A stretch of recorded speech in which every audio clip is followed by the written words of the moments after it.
So hello everyone, आज है day 134 हमारा डिजिटल मार्केटिंग लर्निंग का। टॉपिक है हमारा मेटा एड्स, जिसमें आज हमने देखा टारगेटिंग लेयर किस तरीके से प्रॉपरली हम सेट करते हैं, यानी डेली टारगेटिंग या नैरो टारगेटिंग किस तरीके से प्रॉपरली सेट करते हैं। तो एग्जांपल के थ्रू हमने देखा, जैसे रियल इस्टेट का अगर बिजनेस है हमारा, या फिर अदर न्यूमरोलॉजी एस्ट्रोलॉजी का बिजनेस है, या फिर कोई अदर बिजनेस है ब्यूटी पार्लर से रिलेटेड या इंटीरियर डिज़ाइनिंग का, तो अलग अलग एग्जांपल्स के साथ देखा हमने। फर्स्टली मोस्ट इंपॉर्टेंट चीज़ जो हमें ध्यान रखनी होती है, यानी कीवर्ड जो हम बिजनेस रहेगा उसके related keyword.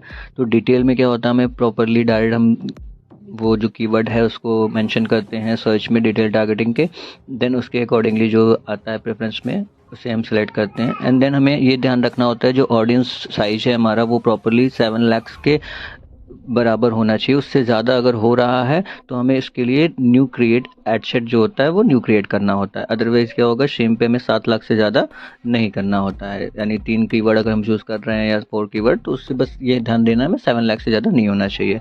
And then detail and narrow दोनों, यानी लेयर 1 लेयर 2 किस तरीके से हमें प्रॉपरली करना होता है। यानी कि फर्स्ट लेयर में क्या होता है, हमें जैसे डिजिटल मार्केटिंग कोर्स हमारा प्रमोट कर रहे हैं, तो फर्स्ट लेयर में क्या है, इंटरेस्ट से रिलेटेड चीज़ें हमें सेलेक्ट करनी होती हैं। एंड सेकंड लेयर में क्या होता है, इंटेंट बेस्ड बिहेवियर को हमें ऐड करना होता है।